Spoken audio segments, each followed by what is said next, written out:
everyone. Welcome to Hollywood Memories. I am not Dan Roberts. I am his son, the younger one, coming in because I had some very interesting questions. My guest today, Sharon Baird. I love weird, out there kind of films. And I never realized, because I had seen it a few times as a teenager, and again as an adult, I didn't realize you were in the 1986 film Ratboy. Correct. Tell me about this, because it's such an interesting film. It's definitely like you'll never see anything like it today. It's very 80s. Yeah, it was kind of a cult-like film. It's one of my glamour roles. Took 3 hours to put the makeup on every day and 2 hours to take it off. And we did that for 11 weeks. And you had a really interesting, the person who designed the makeup, it was Richard Baker. Rick Baker. Yeah. Who, I mean, was Planet of the Apes that he worked on? Oh, yeah. I believe he worked on Hellboy, like really, really good makeup person. He had a very big name in weird stuff. Weird stuff, yeah. Definitely. but 3 hours, what is that like to have to like sit in a chair like that and have all that makeup and applied? hair's glued to you, and there's a mechanism that went in my mouth, so if you pressed it with your tongue, the nose would go up and down. And then the contact lenses were solid black, so your whole eye was black, and so they sent me to England. There's only one eye doctor that would make a contact lens that fits the whole thing like that, all black at that time. So I went to England. And I was wondering that because, watching that film, you got those black eyes, and is that uncomfortable to wear those? Well, you don't see real well.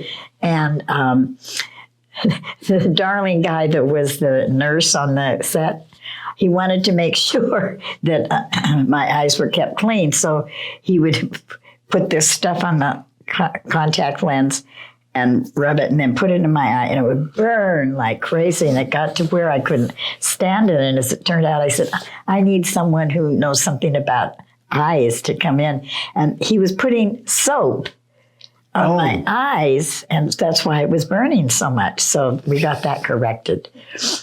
But even so, so you say that it was hard to see, but you had that was a very physical role. There were a lot of scenes where you were just running around the room. You know it. I hope you had a stunt double. There was a scene where you're like rappelling down a building. No, I rappelled. You rappelled? That was you yourself? Yeah, and the pads that were on my hands came right off. So tell me, how does this role even come to you? What was the situation? What did you think of the script when you saw it? Well, it was the way it came to me was kind of strange. Sandra Locke had a husband that was a fan of the Mickey Mouse Club. So I went from a girl mouse to a rat boy. But anyway, they called me into Rick Baker's and another guy and tested us. They made a mold of our face. They made a mold of our body. And as it was drying, they had us on rollers, and they were rolling us around the room. I'm going, stop, stop. So anyway, they tested the two of us, and they gave me the role. Wow. And that was it. I mean, when you read the script, what was your thought on the script?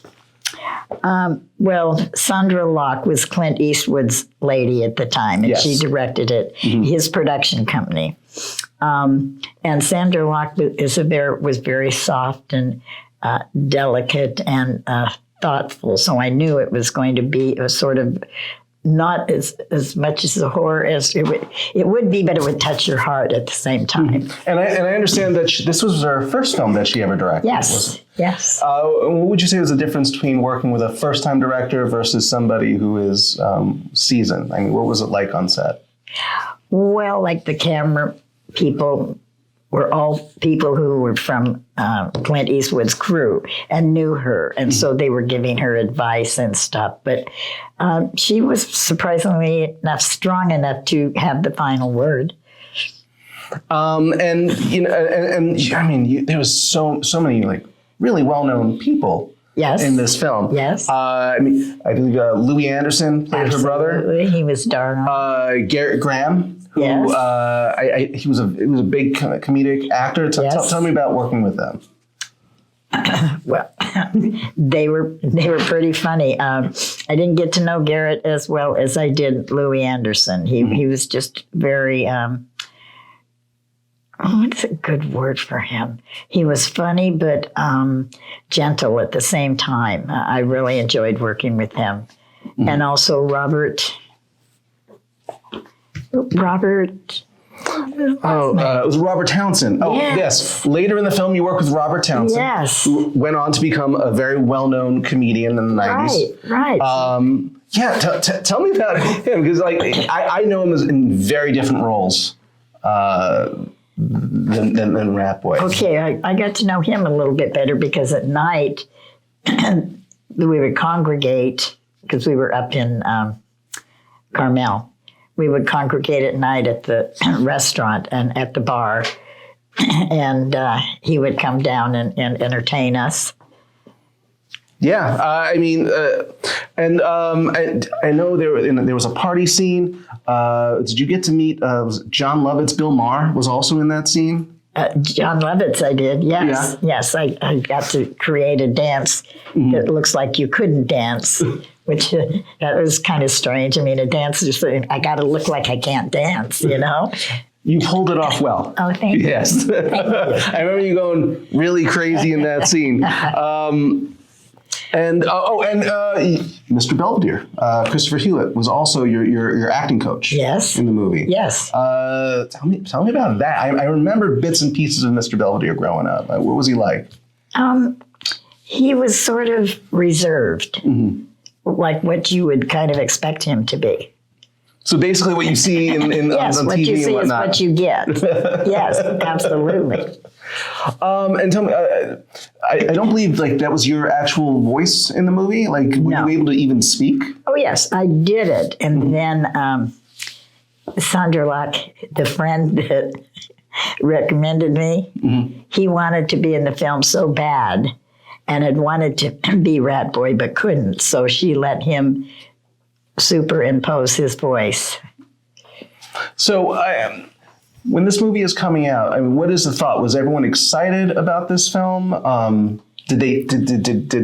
Because I mean, it wasn't necessarily successful in the box office, but it ended up being a cult classic. Right. So what was the thinking when the film wrapped? Were you like, this is going to be great? Or was it like, I'm not sure about this film? The latter. The latter. Yes, we didn't want to say that. You did good, but I'm not real sure about what's going to happen. But I have to tell you a funny story. One morning, early in the morning, we had to film at a bar down in L.A., and so they got all the drunks out. And I'm standing outside looking glamorous as Ratboy with the crew, waiting for to go in and shoot. And this drunk staggers up to me and goes, "Man, I haven't seen you in years." Isn't it good? That was confusing.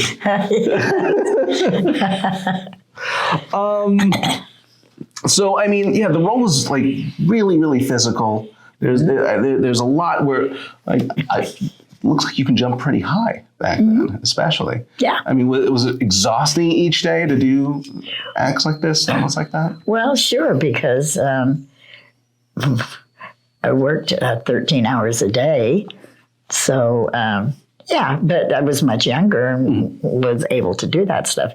Being a dancer, and I've done a lot of physical stuff on children's TV shows in costumes, so... And I guess I have one question, because I'm really just curious. One big one. Okay. Because I was watching it and I just kept thinking to myself, there was a lot of talk of tobacco in the film. The beginning, the homeless man said he left it out for you, and there's scenes where you're smoking. What was the deal? I never really understood why Ratboy was so wanted tobacco. You and me both. There you go. Thank you. I guess that does it. Thank you so much for sitting down and talking with me. My pleasure. This has been Jason Roberts for Hollywood Memories, and thank you. And hopefully we'll see you again.